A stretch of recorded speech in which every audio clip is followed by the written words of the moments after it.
একটা ছোট্ট মেয়ে প্রতিদিন বলতো, বাড়ির পেছনের আম গাছের নিচে একজন সাদা শাড়ি পরা বুড়ি দাঁড়িয়ে থাকে। প্রথমে সবাই ভেবেছিল শিশুর কল্পনা, কিন্তু যেদিন সেই মেয়েটা রাতের অন্ধকারে হঠাৎ উধাও হয়ে গেল আর পরদিন ভোরে ফিরে এসে শুধু বলল, আমি ওর বাড়ি গিয়েছিলাম, সেদিন থেকে পুরো গ্রামের মানুষ সন্ধ্যার পর ওই আম গাছের পাশ দিয়ে হাঁটা বন্ধ করে দেয়। আজ যে ঘটনাটা শুনবেন সেটা নাকি ১৯৯৭ সালের এক গ্রামের ঘটনা। গল্পটা আমাকে পাঠিয়েছেন সেই গ্রামেরই একজন মানুষ, যিনি দাবি করেছেন এই ঘটনার একাধিক সাক্ষী আজও জীবিত আছেন। তবে তাদের পরিচয় আমি গোপন রাখছি। সেদিন রাতে আসলে কি ঘটেছিল, চলুন শুরু করা যাক। ঘটনাটা শুরু হয়েছিল ১৯৯৭ সালের এক বর্ষার রাতে। তখন আমাদের গ্রামটা ছিল একেবারে নদীর ধারে। চারদিকে ধান ক্ষেত, বাঁশঝাড় আর কাঁচা মাটির পথ। বর্ষাকালে এই পথগুলো আরও ভয়ঙ্কর হয়ে যেত। মাটির উপর হাঁটতে হাঁটতে পা দেবে যেত, আর দূরে কোথাও কুকুর ডাকলে মনে হতো যেন কেউ কাঁদছে। সেই গ্রামের এক প্রান্তে ছিল কাসেম মোল্লার বাড়ি। কাসেম মোল্লা বয়স্ক মানুষ, একসময় নৌকার ব্যবসা করতেন। এখন আর কাজকর্ম তেমন করেন না। বাড়িতে থাকতেন তার এক ছেলে, বউ আর ছোট্ট এক মেয়ে। মেয়েটার নাম ছিল রুমি। বয়স হবে ৮-৯। শান্ত স্বভাবের বাচ্চা। কিন্তু রুমি একটা অদ্ভুত কথা প্রায় বলতো। সে বলতো, আব্বা, আমাদের বাড়ির পিছনে যে আম গাছটা আছে ওটার নিচে একটা বুড়ি দাঁড়ায়। সবাই প্রথমে হাসাহাসি করত, ভাবত বাচ্চা মেয়ের কল্পনা। কিন্তু রুমি যে বুড়ির কথা বলতো তার বর্ণনা সবসময় একরকম। সাদা শাড়ি, ভেজা চুল, চোখ বড় বড়, আর মুখে কোনো শব্দ নেই, শুধু দাঁড়িয়ে থাকে গাছের নিচে। সন্ধ্যা নামলেই নাকি দেখা যায়। কাসেম মোল্লার ছেলে হালিম এসব বিশ্বাস করত না। সে বলতো, বাচ্চাকে বেশি গল্প শোনাইছ, তাই এমন বকছে। কিন্তু রুমি থামত না। একদিন সন্ধ্যায় সে মায়ের হাত ধরে বলল, রাতে কেউ আমার খাটের পাশে দাঁড়িয়েছিল। মা জিজ্ঞেস করল, কে? রুমি কাঁদতে কাঁদতে বলল, চেনা না, তবে ওর পা ছিল না।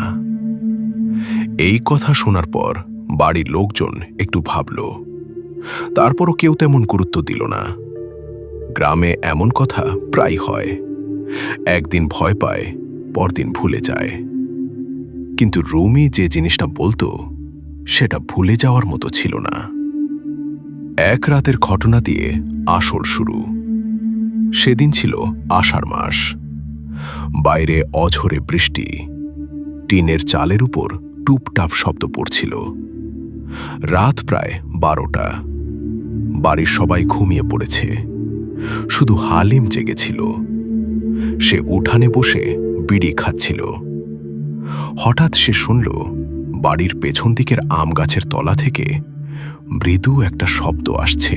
প্রথমে ভেবেছিল হয়তো বিড়াল, কিন্তু শব্দটা বিড়ালের মতো না, যেন কেউ আস্তে আস্তে কাদার মধ্যে পা টানছে। হালিম লণ্ঠন নিয়ে পেছনে গেল। বৃষ্টির মধ্যে আম গাছের নিচে কিছুই দেখল না। তবে তার মনে হলো গাছের গোড়ার পাশে মাটি একটু ভেজা আর অদ্ভুতভাবে নরম, যেন সদ্য কেউ দাঁড়িয়েছিল। সে ফিরে এসে আবার উঠানে বসল। কিন্তু মিনিট ৫ পর রুমি ঘুম থেকে চিৎকার করে উঠে বসে। মা দৌড়ে যায়। রুমি কাঁপছে, চোখ বড় বড় করে বলল, ওই বুড়ি এখন ঘরের বারান্দায় দাঁড়িয়ে আছে। সবাই তড়িঘড়ি করে বাইরে তাকায়, কিছুই দেখা যায় না। কাসেম মোল্লা তখন খুব রাগ করে বললেন, এবার আর এসব হবে না, কাল সকালেই হুজুর ডাকা হবে। সকালে গ্রামের এক হুজুরকে আনা হলো। তিনি কোরআন পড়ে বাড়ির চারপাশে ফুঁ দিলেন। কিছু পানি ছিটালেন। মানুষজন একটু নিশ্চিন্ত হল। কিন্তু সেই রাতেই ঘটল ভৌতিক ঘটনা।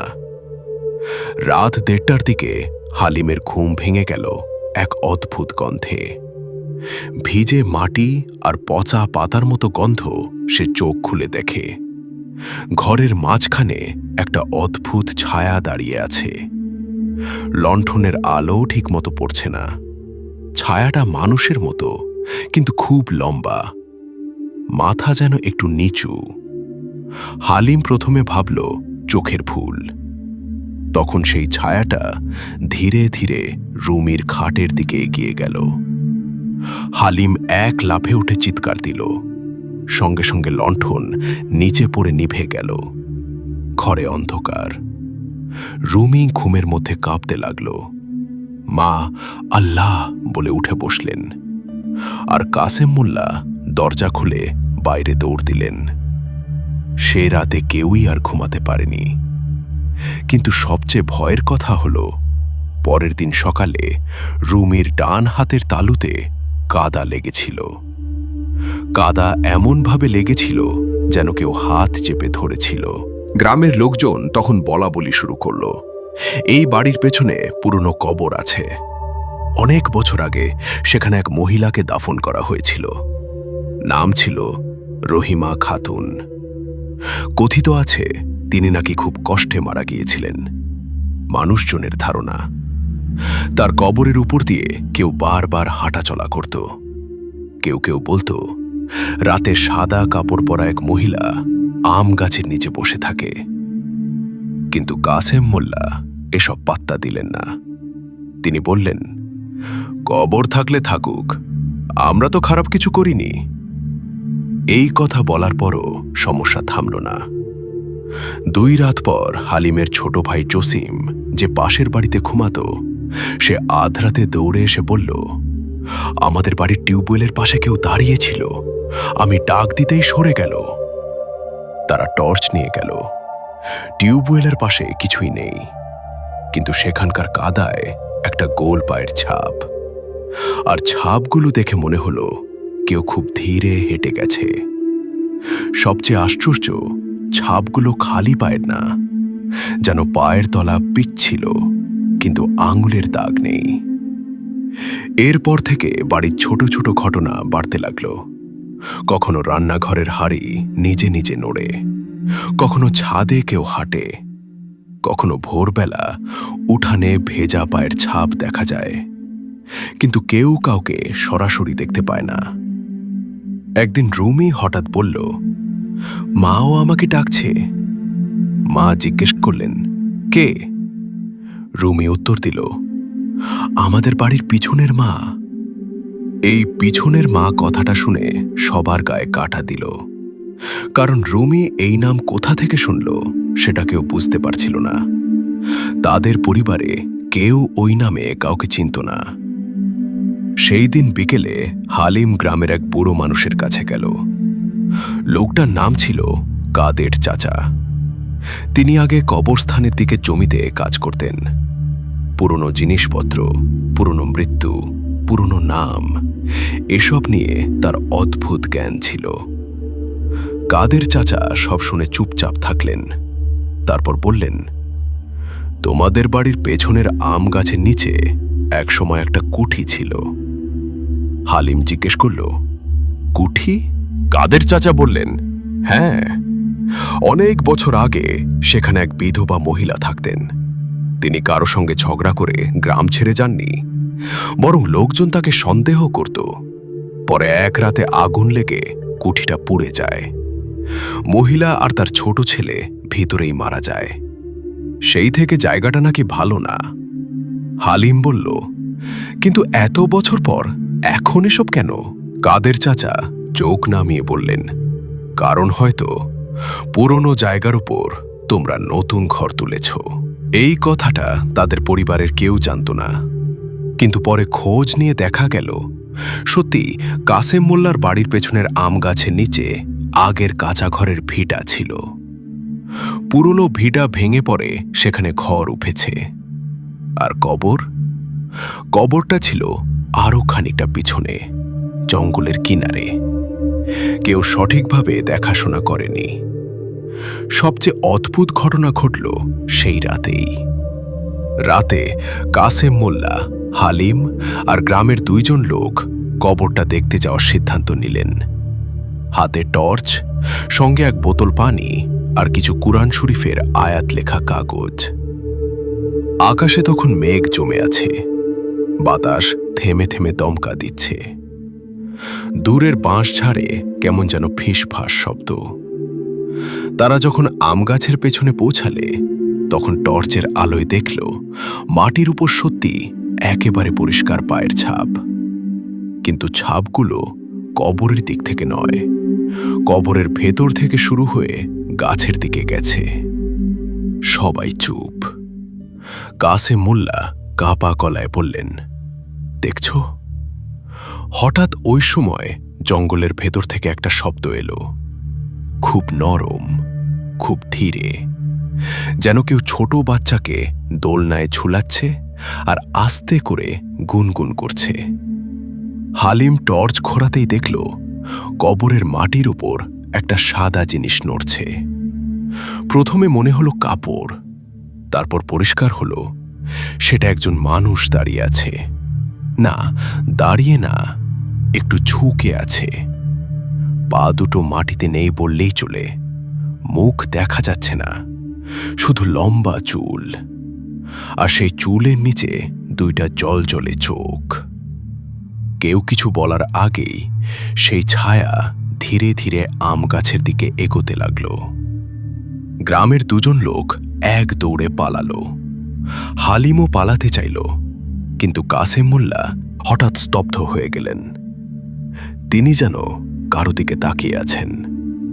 এরপর তিনি খুব আস্তে বলে উঠলেন, ও আমার মায়ের মতো দেখাচ্ছে। এই কথা বলার সঙ্গে সঙ্গেই সেই ছায়াটা থেমে গেল। তারপর হঠাৎ এক ধাক্কায় উধাও। কেউ বুঝল না কোথায় গেল, বাতাসের মধ্যে যেন মিশে গেল। তারা বাড়ি ফিরে এলো, কিন্তু কাসেম মোল্লা সেই রাতের পর খুব বদলে গেলেন। তিনি আর আগের মতো কথা বলেন না। মাঝে মধ্যে উঠানের এক কোণে বসে শূন্য দৃষ্টিতে তাকিয়ে থাকেন। আর রুমি তখন থেকে বলে, ও চলে গেছে, কিন্তু আবার আসবে। এই ঘটনার 1 মাস পর গ্রামের লোকজন আরও ভয় পেল, কারণ এক রাতে পাশের বাড়ির এক গর্ভবতী মহিলা তার ঘরে জানালার কাছে সাদা শাড়ি পরা এক মহিলাকে দেখতে পান। তিনি চিৎকার দিলে সব জেগে ওঠে, কিন্তু বাইরে গিয়ে কিছুই মেলে না, শুধু জানলার কাছে নখের আছড়ের মতো দাগ। এরপর কাসেম মোল্লার বাড়ির লোকজন সিদ্ধান্ত নিল বাড়ি ছাড়বে, কিন্তু তার আগে তারা কবরের পাশে একটা ছোট মাটির চৌকি বসিয়ে কোরআন পড়াবে। গ্রামের মসজিদের ইমাম এলেন। রাতের বেলা দোয়া পড়া হলো। সবাই ভাবল এবার হয়তো শান্তি হবে, কিন্তু সেই রাতেই রুমি হারিয়ে গেল। ঘর থেকে নয়, উঠান থেকে নয়, সবার চোখের সামনে থেকেই যেন উধাও। সন্ধ্যায় সে উঠানে খেলছিল। মা ডাক দিলেন, রুমি, ভেতরে আয়। রুমি বলল, আমি একটু পর আসব। এরপর আর তাকে কেউ দেখেনি। পুরো গ্রাম তন্ন তন্ন করে খুঁজল। টিউবওয়েলের পাশে, আম গাছের নিচে, কবরের কাছে, পুকুর পাড়ে, এমনকি ধান খেতেও কোথাও নেই। মাঝরাতে হঠাৎ এক কুকুর কাদার মতো শব্দ শুনে সবাই ছুটে গেল কবরের দিকে। সেখানে গিয়ে তারা যা দেখল সেটা কোনো মানুষ সহজে ভুলতে পারবে না। কবরের মাটির উপর ছোট্ট 2 জোড়া পায়ের ছাপ, আর পাশে রুমির চুলের ফিতে, কিন্তু রুমি নেই। সেই মুহূর্তে কাসেম মোল্লা এমন চিৎকার দিলেন যে গ্রামের সব কুকুর একসাথে ডেকে উঠল। তিনি কবরের মাটি ধরে কাঁদতে লাগলেন, বললেন, আমার মেয়েকে ফেরত দে। এরপর হঠাৎ বাতাস থেমে গেল, সম্পূর্ণ নিস্তব্ধতা। তারপর কবরের মাটির নিচ থেকে খুব ধীরে একটা শব্দ এলো, মা। সবাই জমে গেল। এটা কি সত্যি মানুষের গলা না বাতাসের ধোঁকা? কেউ বুঝতে পারল না। কিন্তু কাসেম মোল্লা সেই শব্দ শোনার সঙ্গে সঙ্গে কবরের পাশে বসে পড়লেন। পরদিন ভোরে রুমি বাড়ির সামনের বারান্দায় বসেছিল, চোখ খোলা, মুখে কোনো ভয় নেই, জামা কাপড় পরিষ্কার, যেন কোথাও ঘুরে এসেছে। মা দৌড়ে গিয়ে জড়িয়ে ধরলেন, জিজ্ঞেস করলেন, তুই কোথায় ছিলি? রুমি খুব শান্ত গলায় বলল, ওর বাড়িতে। কার বাড়ি? রুমি বলল, যে বুড়ি আম গাছের নিচে দাঁড়ায়। তারপর সে আর কিছু বলেনি, শুধু বলেছিল, ও আমাকে খেতে দিয়েছে। কে কি খেতে দিয়েছে, কিভাবে গেছে, সে কিছুই আর বলেনি। ছোট মেয়ে, সম্ভবত সব মনে ছিল না, বা হয়তো মনে ছিল কিন্তু বলতে চাইছিল না। এরপর থেকে কাসেম মোল্লার বাড়িতে আর তেমন কিছু ঘটেনি। রুমি আগের মতোই খেলতে শুরু করল, কিন্তু সে আর কখনো আম গাছের কাছে যায়নি।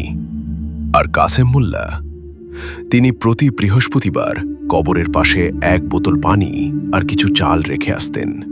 এই গল্পের শেষটা আরও অদ্ভুত। 2009 সালের এক শীতের সকালে হালিম, যে তখন অনেকটাই বড় হয়ে গেছে, সে পুরনো বাড়ির ভিটা দেখতে গিয়েছিল। আম গাছটা তখনও আছে, কিন্তু গাছের গোড়ায় সে একটা জিনিস দেখল, মাটিতে দাগ, ঠিক যেন কেউ বসেছিল। আর সেই জায়গায় শুকনো পাতার ভেতর একটা ছোট্ট বাচ্চার হাতের ছাপ। হালিম তখন ভয়ে চুপ হয়ে গেল। সে বুঝতে পারল, কিছু জায়গা কখনো খালি হয় না, শুধু মানুষ বদলে যায়। আর কিছু ছায়া বছরের পর বছর মাটির নিচে, গাছের তলায়, পানের বর্জ্যে, ভাঙা বাড়ির ভেতর কারো ডাকের অপেক্ষায় দাঁড়িয়ে থাকে। এই গল্পটা যারা গ্রামের তারা বুঝবে।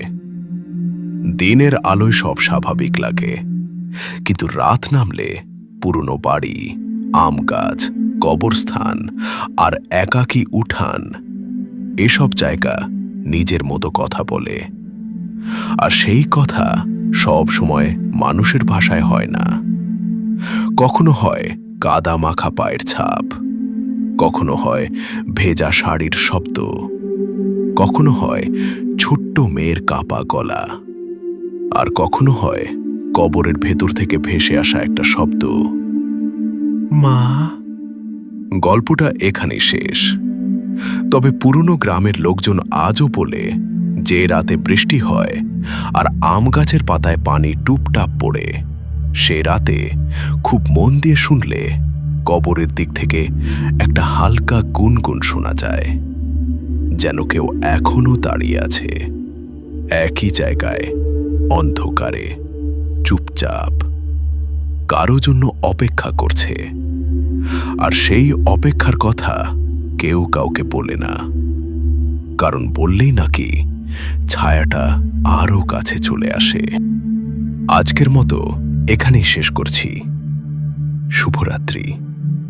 শুনতে থাকুন দ্য ভূত স্টোরি বাংলা, এবং আমার কথায় কোনো ভুল হলে ক্ষমা সুন্দর দৃষ্টিতে দেখবেন। আর চ্যানেলে নতুন হলে সাবস্ক্রাইব করুন। আর আপনাদের কাছেও যদি এমন কোনো সত্যি বা রোমহর্ষক ঘটনা থেকে থাকে, তবে আমাদের ইমেইলে পাঠিয়ে দিন thebhootstory.bangla@gmail.com। সবাই ভালো থাকবেন, সুস্থ থাকবেন এবং সাবধানে থাকবেন। শুভরাত্রি।